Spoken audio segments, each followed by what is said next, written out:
کلوا من الطیبات واعملوا صالحا۔ وقال، اور ایک دوسری آیت بھی آپ نے کوٹ کی، یہ سورہ بقرہ کی آیت نمبر 172 ہے، یا ایھا الذین آمنوا کلوا من طیبات ما رزقناکم، دیکھو کھاؤ ان پاک چیزوں میں سے جو ہم نے تمہیں دی۔ گویا کہ اکل حلال، رزق حلال، رزق طیب، حلال اور طیب، یہ ہے در حقیقت جس کا حکم دیا جا رہا ہے، رسولوں کو بھی دیا گیا اور اہل ایمان کو بھی دیا گیا۔ ثم ذکر، اب یہ ہے اس حدیث کا وہ ٹکڑا کہ جو لرزہ طاری کر دینے والا ہے۔ پھر حضور نے ذکر فرمایا الرجل، ایک ایسے شخص کا، یطیل السفر، جو بڑا لمبا سفر کر کے آیا ہے۔ حدیث میں صراحت نہیں ہے لیکن گمان یہ ہے کہ یہ حج کا سفر ہے۔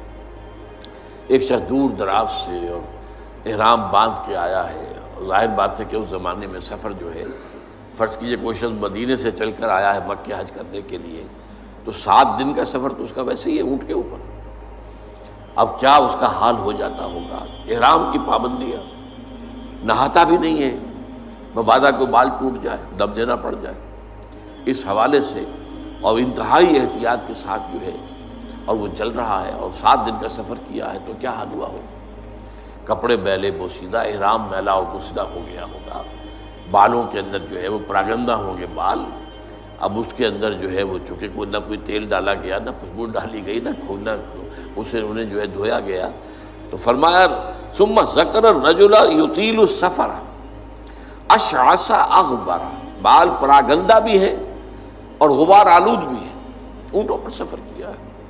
اور ظاہر بات ہے کہ قافلہ جب چلتا ہے اونٹوں کا، تو اگلا اونٹ جو ہے وہ جو خاک اڑاتا ہے وہ پچھلے اونٹ کی سواری کے اوپر آئے گی لازماً۔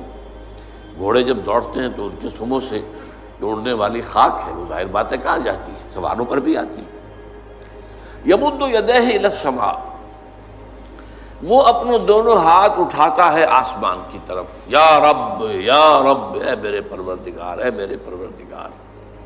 اب اس میں میرے سامنے جو نقشہ آتا ہے وہ تو جبل رحمت۔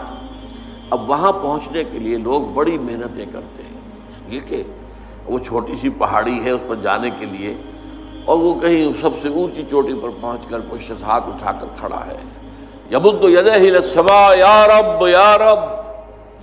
یا فرض کیجئے کہ وہ بیت الحرام میں ہے، مسجد حرام میں ہے، خاص خانہ کعبہ کے سامنے پکار رہا ہے اللہ، وَمَطْعَمُهُ حَرَامٌ، حال یہ ہے کہ جو اس کا کھایا ہوا ہے پیٹ میں وہ حرام ہے، وَمَشْرَبُهُ حَرَامٌ، اور جو اس کا پیا ہوا ہے وہ بھی حرام ہے، وَمَلْبَسُهُ حَرَامٌ، اور جو اس کا لباس ہے احرام، بہت قیمتی تولیوں کا وہ جو احرام ہے وہ بھی حرام کی کمائی سے آیا۔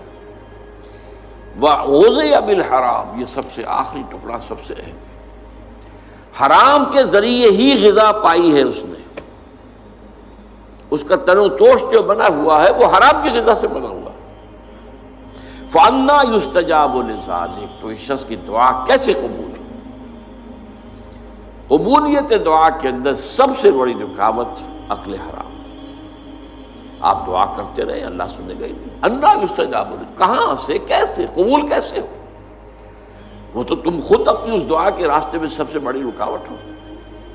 تم اپنی آمدنی کا جائزہ لو، غور کرو، اس میں کمائی کے اندر کوئی حرام تو شامل نہیں ہے، کوئی ناجائز طریقہ تو شامل نہیں ہے، کوئی براہ راست سود کا عنصر تو نہیں ہے، بالواسطہ سود جو ہے وہ تو نہ میں بچا ہوا ہوں نہ آپ بچے ہوئے ہیں، پورا ہمارا معاشی نظام جو ہے وہ سود پر مبنی ہے۔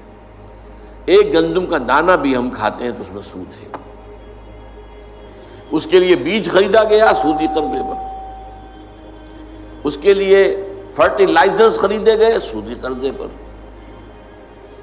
اس کے لیے پیسٹی سائڈز خریدے گئے سودی قرضے پر، ٹریکٹر خریدا گیا سودی قرضے پر، تو ایک ایک دانے میں سود ہے۔ وہ سود تو میرے اندر جا ہی رہا ہے، اس کے بغیر تو چارہ نہیں ہے۔ یا ہوا میں، جیسے کہ حضور نے فرمایا صلی اللہ علیہ وسلم کہ ایک زمانہ آئے گا کہ چاہے کوئی شخص سود کھائے گا نہیں، لیکن سود کا غبار یا دھواں، غبار یا دخان کا لفظ ہے دھواں، اس کے اندر ضرور جائے گا۔ فرض کیجئے کہ فضا کے اندر ڈسٹ سسپینشن ہو گئی ہے، گردہ ہے، اب ظاہر بات ہے سانس تو آپ کو لینا ہے، سانس تو لینا چھوڑ نہیں سکتے، آپ مر جائیں گے، کیسے ہوگا؟ سانس کے ساتھ غبار لازم بن جائے گا، اندر پھیپھڑوں میں جائے گا، کوئی آپ کو روکنے کا کوئی ذریعہ آپ کے پاس نہیں ہے۔ یا کہیں جو ہے جو دھواں بھر گیا ہے، فرض کی جیسے آگ لگتی ہے بڑی اونچے ہوٹلوں کے اندر، 14ویں منزل کے اوپر جو ہے آگ لگی ہے، کمروں کے اندر دھواں بھر گیا، کہاں جائیں لوگ؟ 14ویں منزل سے چھلانگ لگائیں تو ویسے ختم، ہڈیاں جو ہیں اس کا چورا ہو جائے گا۔ بہرحال جو بھی شکل جو بیتتی ہے تو سانس تو لینے پر مجبور ہے، جب تک بھی سانس آئے تو دھواں اندر جائے گا۔ یہ دور وہ ہے کہ جس کی فضا میں سود موجود ہے، اور وہ فضا کے اندر جو سود ہے وہ ہم سانس لے رہے ہیں تو ہمارے اندر جا رہا ہے۔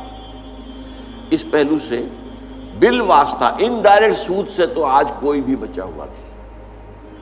البتہ ڈائریکٹ سود جو ہے وہ تو ظاہر بات ہے کہ آپ کی مرضی سے ہے، آپ نے سودی قرضہ لیا ہے اپنا کاروبار بڑھانے کے لیے، بھائی جتنی پونجی تمہارے پاس ہے اس سے کاروبار کرو، اگر بہت تھوڑی پونجی ہے تو سر پر اٹھاؤ کوئی ٹوکری پھل کی اور بیچو، اگر اس سے زیادہ ہو جائے تو چلو کوئی ریڑھی لے لو، اس سے زیادہ ہو جائے کھوکا بنا لو، اس سے زیادہ ہو جائے دکان بنا لو، اس سے زیادہ ہو جائے ایکسپورٹ امپورٹ کرو، لیکن رہو اپنی چادر کے اندر جو تمہاری اپنی پونجی ہے۔ بینک سے قرض لے کر اپنا کاروبار پھیلانا یہ تو تمہارا اپنا انٹینشنل، تمہارے اپنے چوائس کا فیل ہے، اس پر تم پکڑے جاؤ۔ مکان ہے، بڑی عالیشان کوٹھی بنانی ہے، عالیشان محل بنانا ہے، قرض لیا،